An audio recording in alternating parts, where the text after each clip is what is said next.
সে তোমাকে ব্যবহার করে ছুঁড়ে ফেলবে স্নেহা। আমি তোমাকে আর বিশ্বাস করি না। ছেড়ে যদি যাবি রে তুই, কেন ঘর বাঁধলি? আপনি কে?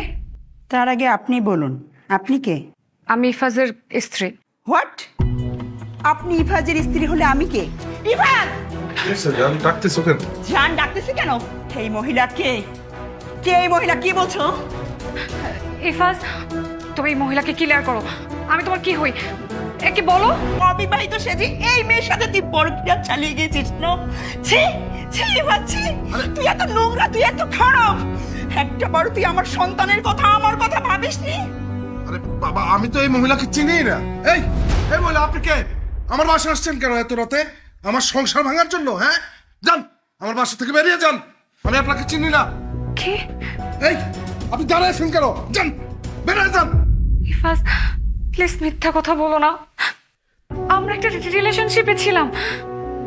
তোমাকে ভালোবেসে আমি আমার ফ্রেস্তার মতো হাজবেন্ডকে ছেড়ে চলে এসেছি। এটা আমি কি করেছি? প্লিজ, আমি তোর পায়ে ধরছি। আর আমি বদমাইশ, আমার সংসার ভাঙতে এসে আবার আমার ঘরে আশ্রয় চাচ্ছিস? তোর পরক্রিয়া করার শোধ আমি আজকে তোর মিটিয়ে ফেলবো। তোরেও দাঁড়া। মারো, আরে মারো। বের হ আমার বাড়ি থেকে, বের হ। মারো, ভালো করে মারো, হাতটা কাটিয়ে বাইর করে দাও। ইফাজের মিথ্যা ভালোবাসার মোহে পড়ে শাহানকে ধোকা দিলাম। এখন তো কেউ আমাকে তাদের ঘরে জায়গা দিবে না। তুমি এখানে কেন? এখানে তোমার কোনো জায়গা নেই, বেরিয়ে যাও।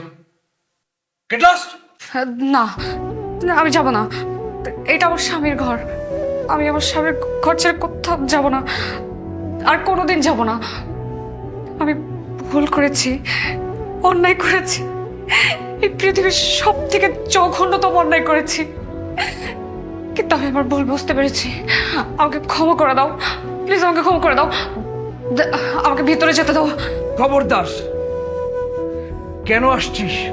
আমার আব্বাকে মেরে তো শান্তি হয় না, এবার আমার আম্মাকে মারতে আসছিস? বাবাকে মেরেছে মানে? কি বলছো তুমি এসব? তুই কি চাস? কি চাস? স্বাদ মিটে নাই তোর? খুব তো বিলাসিতার জন্য গেলি, হ্যাঁ? তোর মতো একটা চরিত্রহীন, লোভী, খুনি, তোর জন্য আমার স্বামীটা মারা গেছে। আমার স্বামীটা অপমান সহ্য করতে না পেরে হার্ট অ্যাটাক করে মারা গেছে। খুব বিলাসিতার শখ ছিল তোর না? দামি দামি গাড়িতে চড়বি, দামি দামি শাড়ি পরবি, গয়না পরবি, তাই তো? আমার ছেলেটা গরিব, তোকে সস্তা দামের শাড়ি দিবে, সেই বিলাসিতার আশায় গেছিস। আসলি কেন? কেন আসলি? আমার ছেলেটা তো বলছিল যে আমি গরিব, আমার কোনো সামর্থ্য নাই।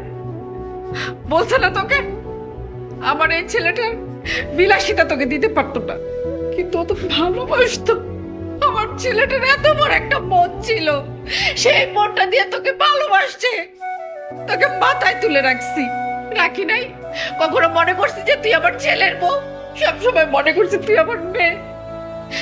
ছি, এত লোভ চরিত্রহীন একটা মেয়ে খুনি, বের হয়ে যা।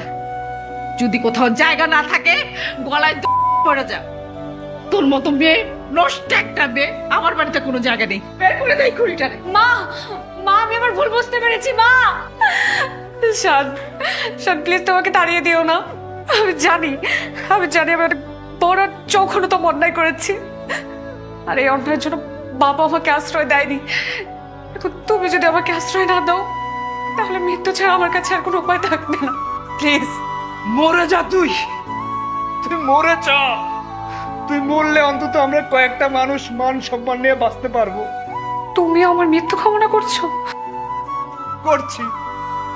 আমি 100 বার না 1000 বার তোমাকে বোঝানোর চেষ্টা করেছি আমি একটা নিম্ন মধ্যবিত্ত পরিবারের ছেলে। তুমি জোর করে আমাকে বিয়ে করলে, কি লাভ হলো বলো? কয়েকটা মাস যেতে না যেতে সব প্রেম উড়ে গেল, সব প্রেম তোমার উড়ে গেল। ইফাজের মতো একটা লম্পট দুশ্চরিত্র ছেলের টাকা দেখে তুমি তার ভালোবাসলে। আমি তোমাকে কতবার বোঝানোর চেষ্টা করলাম এটা আসল ভালোবাসা নয়।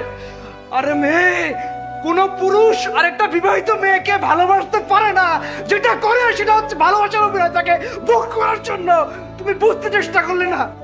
তুমি জানো না আমি তোমাকে কতটা ভালোবাসতাম। তুমি জানো না আমি তোমাকে কতটা ভালোবাসতাম। তুমি যখন চলে গেলে এই বুকটার ভিতরে চিরে চৌচির হয়ে গেছে। আমি কাউকে বলতে পারি না। আমার বাপটা দুনিয়া ছাড়লো তোমার জন্য, তোমার জন্য আমার বাপটা দুনিয়া ছাড়ছে। তুই আর কি চাস? তুই চলে যা, তুই চলে যা। আমি জানি, আমি জানি তুমি যা যা বলছো সব সত্যি। একটা বিবাহিত মেয়েকে কোনো পুরুষ ভালোবাসে না, অন্য পুরুষরা শুধু ভোগ করতে চায়, শুধু লোভ আর লালসা দেখিয়ে তাদের। ছি, আমার আমার নিজের অন্যায় নিজেরই বলতে ঘৃণা লাগছে। আমি জানি, আমি জানি আর কত বড় অন্যায় করেছি। আমি আমি এখন বুঝতে পারছি, আমি এখন বুঝতে পারছি আমি কত জঘন্যতম অন্যায় করেছি। কিন্তু বিশ্বাস করো, আমি বুঝতে পারছি আমি ভুল করেছি। আমাকে শেষ আরেকটা সুযোগ দাও, আমি হাত জোড় করছি, প্লিজ আমাকে শেষ আরেকটা সুযোগ দাও। বাস বাস বাস বাস, আর অভিনয় করিস না, আর অভিনয় করিস না। আমি তোর পায়ে ধরি, তোদের চাপে আমার বলা ছাড়া কোনো গতি নেই। আর আমি শোন, তোর একটা কথা বললি, খাঁচার পাখি। আর তোর মতো দুশ্চরিত্রের লোভী মেয়েরা কোনোদিনও কারো বন্দিতে আটকে থাকতে পারে না। তোদের জন্য একমাত্র সমাধান হচ্ছে পাখির মতন তোদেরকে মুক্ত করে দিতে হবে। তুই চলে যা, তুই যা, আমি আর নিতে পারতেছি না, তোর পায়ে ধরি, তুই যা। তোকে আমি মুক্ত করে দিলাম, চলে যা, মুক্ত করে দিলাম। স্যার, দরজাটা খোলো প্লিজ, দরজাটা খোলো,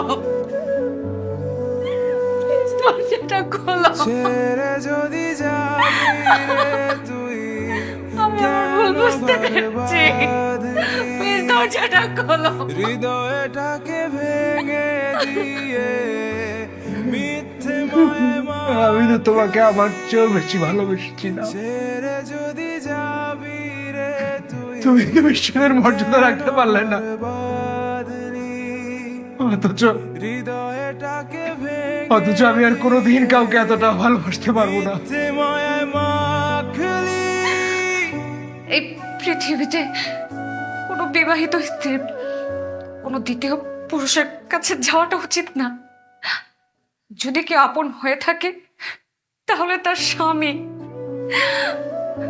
আর অন্য পুরুষরা শুধু ভোগ করতে জানে, শুধু ইউজ করবে, টাকার লোভ দেখাবে।